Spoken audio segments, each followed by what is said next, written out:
200 sampai 5070 kelas 3B. Di sini saya berada di lokasi Kerajinan Gerabah, tepatnya di Desa Pilong, Kecamatan Kebumen. Saya berada di Kerajinan Gerabah Pak Sarmo Gerupangsari, tepatnya di Desa Pilong, Kecamatan Kebumen. Saya di sini berada dengan anaknya. Oh, iya, anaknya ya. Iya. Sebelumnya nama ibu siapa? Saroma. Saroma. Umur ibu berapa? 25 tahun. 25 tahun. Alamat asli Bapak sini, Desa Klirong, Kecamatan Kebumen. Iya, Desa Gerupangsari. Sudah berapa lama Bapak ini menekuni kerajinan? Dari tahun 88 Sampai Iya. 2001. sekarang. Oh, Iya, udah lama ya. iya. Nurunin dari orang tua lah. Cuma gerabah ya udah dari dulu sih. Iya, turun temurun ya. Iya. Lalu apakah kerajinan ini memiliki beberapa karyawan untuk melakukan suatu hasil karya ini? Ada beberapa ya di samping. Oh, ada berapa ya? Ya 5. Iya, ya baru-baru sih awal-awalnya belum, soalnya pas awal-awal kan belum terlalu rame. Cuma kesini ya alhamdulillah ya lumayan lah rame. Ya pasang surut sih, kadang rame kadang enggak. Jadi kami ya kayak butuh bantuan lah dari warga sini saja sih. Bagaimana awal mula merintis kerajinan ini? Bisa jadi sampai tahun sekarang bisa berkembang. Ya awal mulanya sih karena gini ya Mbak, nggak ada usaha yang lain, adanya cuma punya usaha gerabah kayak gini, misalnya kayak sawah atau hewan-hewan ternak itu nggak ada ya, cuma gerabah yang ditekunin dari dulu sampai sekarang buat sehari-harinya, buat pokok gitu lah Mbak, nggak ada yang lain. Lalu ada berapa jenis kerajinan yang dihasilkan untuk dipasarkan ini? Ada banyak sih, kalau dulu itu masih mayoritas tuh alat dapur kayak wajan, tungku, kendil. Cuman kan setelah kesini tuh kayak diajak pelatihan dari Disperindak, dari Blut ya, supaya kayak gerabah tuh lebih maju lagi, ada perubahan gitulah. Terus ya baru ada kayak yang besar-besar, guci, pot, terus modelnya macam-macam ya gitu sih, baru ada perubahan Banyak ya. Lalu bagaimana untuk sistem pemasaran kerajinan tersebut bisa berkembang saat ini? Ya awal mula sih diantar-antar ke warung, kalau enggak keliling, soalnya kan dulu tuh kayak buat dipasarin lewat media kan belum kayak ada pelatihan mungkin belum kepikiran ke situ lah.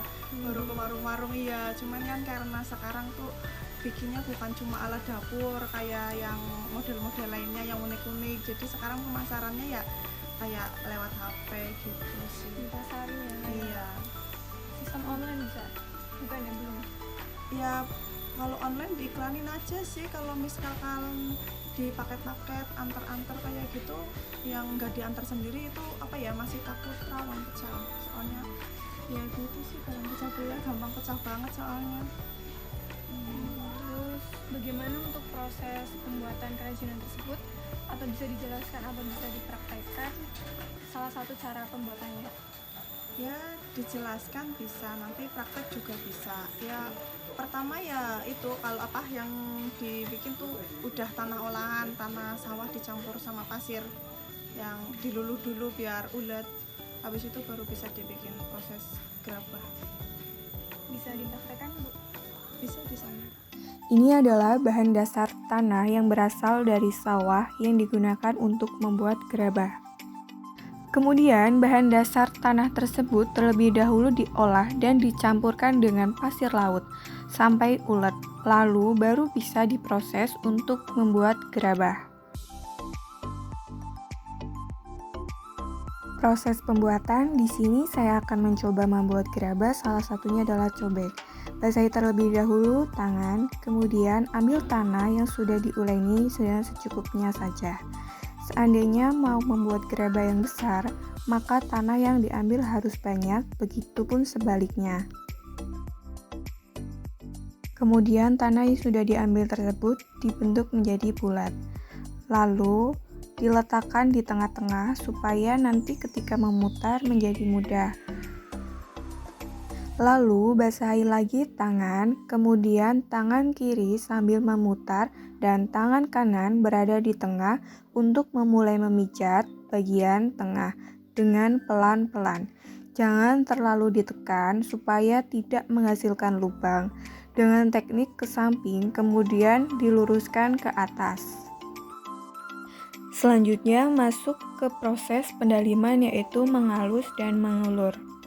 Kita basahi terlebih dahulu kain yang akan digunakan untuk mengulur. Selanjutnya diulur atau dihaluskan sampai tingginya sama. Namun kalau sudah seimbang tidak perlu terlalu ditekan.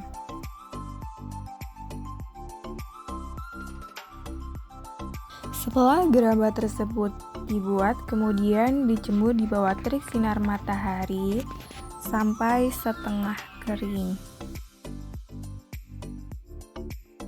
Ini adalah proses tepuk-tepuk. Dari proses ini tekniknya yaitu basahi terlebih dahulu batu dan kayu yang akan ditepuk-tepuk. Kemudian dari tepuk-tepuk tersebut kita mulai tepuk dari bawah sampai ke atas hingga merata. Yaitu dengan menggunakan kaki sebelah kanan untuk memutarnya.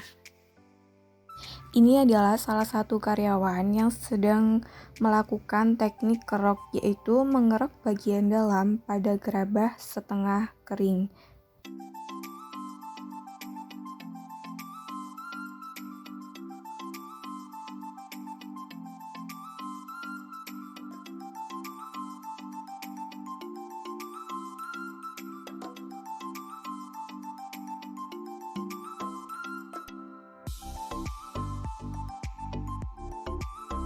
Setelah melalui proses teknik mengerok, kemudian masuk ke proses pengecatan dengan menggunakan tanah merah yang kemudian dikasih air, lalu dapat diaplikasikan ke gerabah yang sudah setengah kering. Kemudian setelah semua dilapisi sampai merata, diletakkan di sinar matahari hingga sampai kering. Setelah gerabah yang sudah selesai dicat menggunakan batu merah, kemudian gerabah siap melalui proses pembakaran. Terdapat beberapa gerabah yang sudah digambar. Pada saat melakukan penggambaran gerabah tersebut, tidak boleh terlalu kering supaya untuk memudahkan proses penggambarannya.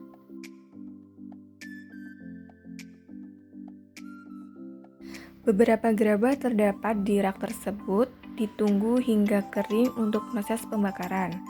Waktu untuk menunggu keringnya cepatnya selama 2 minggu dan lambatnya selama 1 bulan tergantung dari cuaca saat itu.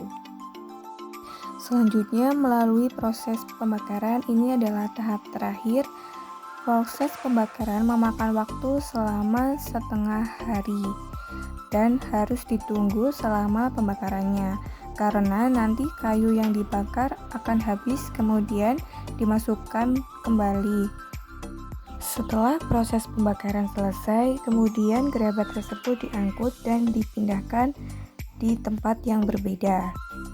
Kemudian gerabah tersebut didinginkan hingga dingin. Terima kasih ya Bu atas meluangkan waktunya untuk saya berkunjung ke tempat ini dan melihat proses kegiatan pembuatan serta mewawancarainya Ibu. Ya, sama-sama Mbak. Akhirnya kayak gini ya, semoga bermanfaat buat Mbak. Ya, terima kasih. Ayo cintai dan gunakan produk dalam negeri ya. Salah satunya dengan menggunakan kerajinan gerabah dan kita juga dapat memesan kerajinan tersebut ke stand kerajinan gerabah Pak Sarmo yang berada di Desa Gebangsari, Kecamatan Klirong, Kabupaten Kebumen. Sekian dan terima kasih. Wassalamualaikum warahmatullahi wabarakatuh.